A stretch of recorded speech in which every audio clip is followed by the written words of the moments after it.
Over the years of hiring designers and building design teams, I realized that a case study is the most powerful part of any designer's portfolio. Last time I updated my portfolio, I went out and asked some of the best design hiring managers and the best recruiters I know to share the most impressive case studies they have come across. I also interviewed over 100 designers. That's about 1,000 portfolios and case studies to look through. I think I figured out a well-rounded structure for a designer's case study and some quick wins you probably don't want to miss. Hi, I'm Aaron Cato.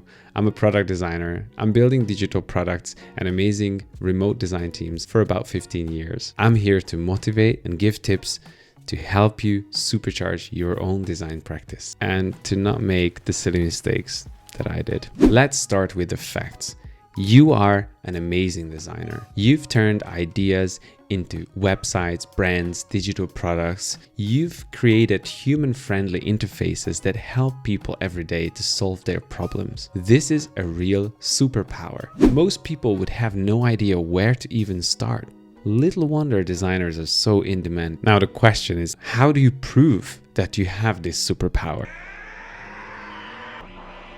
Well, through a well-built case study. A well-written case study proves that you have mastered the skills and methodologies to bring real value, that you have the process to take lead and deliver the solution. When you're applying to a job or looking for a new long-term client, usually having 1 to 2 case studies in your portfolio is perfectly enough. However, if you wanted to get a role at an agency or a quick contract, it's a much better idea to put in a selection of these case studies in a format such as intro, solutioning, results, summary.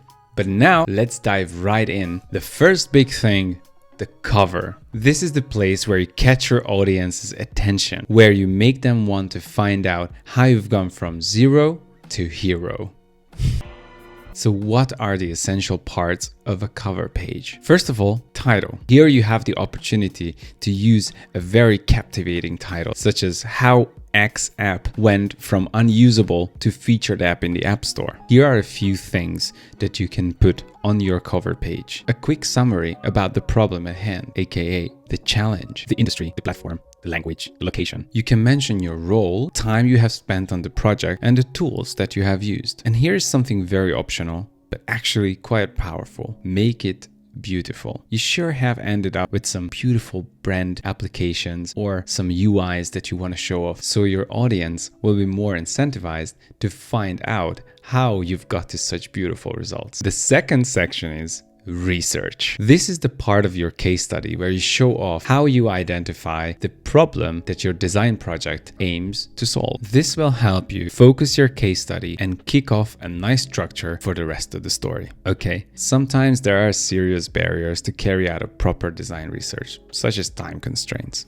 Happens all the time, but I am sure you always have some findings. First, talk about business interviews. How did you find out about requirements, constraints, goals, hypotheses? If these weren't clear, which, let's be honest, often the case, describe your process, how you got everybody aligned upon the same goals and priorities. Sometimes the most tricky part, for sure. In often cases, this is just as important to become somewhat of a subject matter expert before going into interviews with users or customers.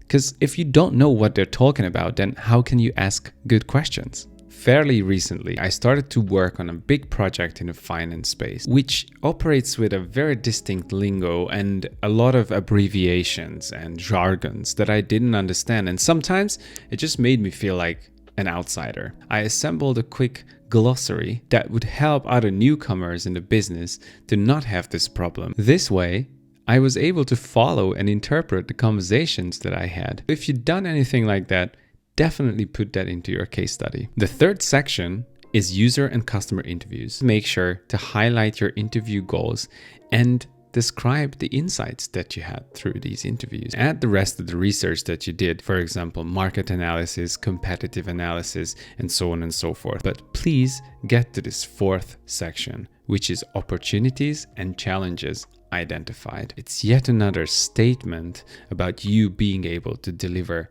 value. If you identified opportunities to work towards and challenges to work against, then this says that you know what you're doing and you make sure that you're solving the right problems. The next section of a research is usually when you define a path to solution, defining personas, creating a user journey or a task model or a user experience map. Here, showcase your flowcharts, whiteboards, walls full of post-its, prove that you had a distillation of your research and a plan before you went into prototyping. And by that, we have arrived to the next station, prototyping. This focuses all your insights into a very tangible format. Prototypes are essentially a secret glance into that magic that designers have.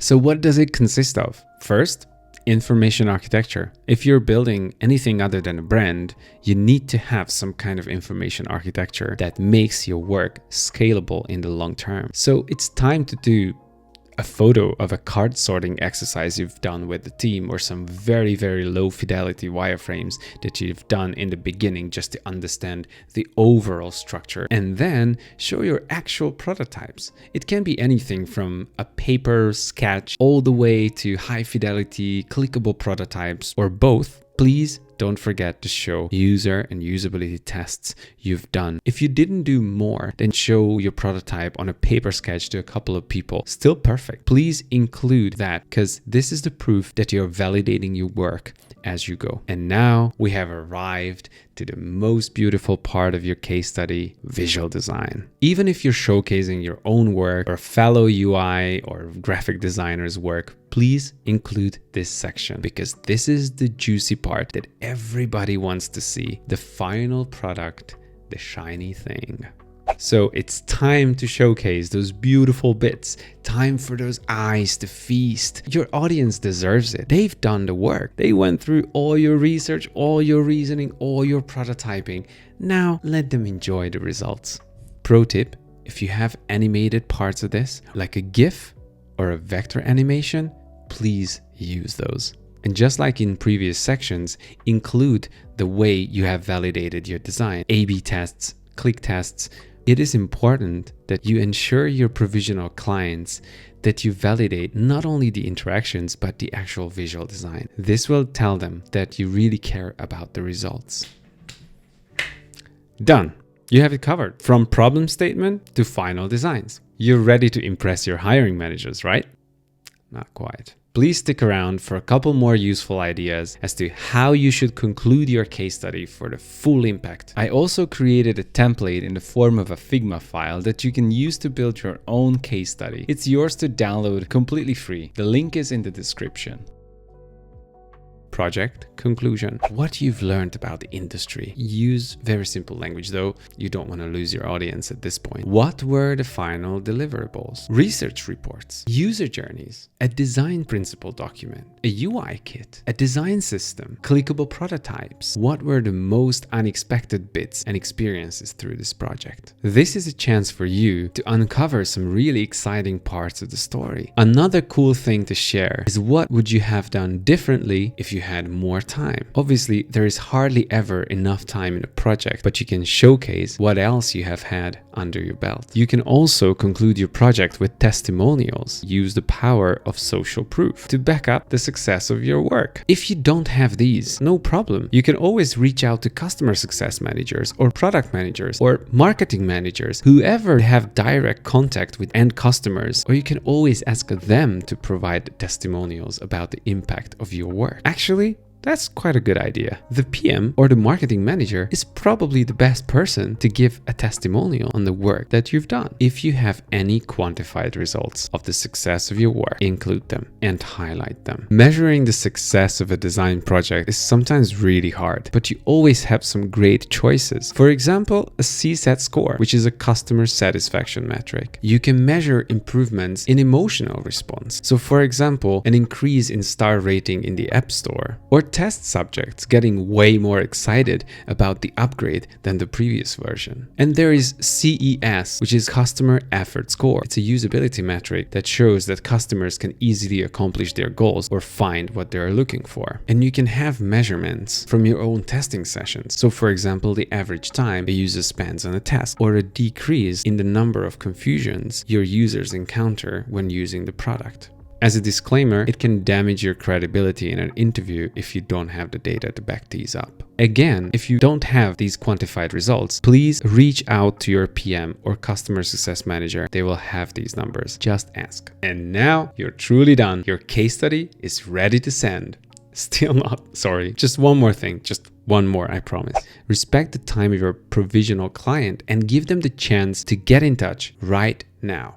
Or show them the next case study, or let them ask questions, which is another way of getting in touch. In conclusion, creating a successful design case study is an essential skill for any designer. It's also a wonderful tool for yourself to clarify and consolidate your own process and elevate your self-confidence while seeing your own progression as a designer. Following these tips will help you win dream clients in a crowded market. Remember to focus on the problem that your design project is trying to solve and include information about your design process and results. And tell a compelling story about your work. Be concise and to the point. I hope that I was able to help you to create something that will make you feel proud of yourself and eventually will land you the client or the job of your dreams. If this was helpful, or you have ideas on how to do case studies even better, please leave a comment below.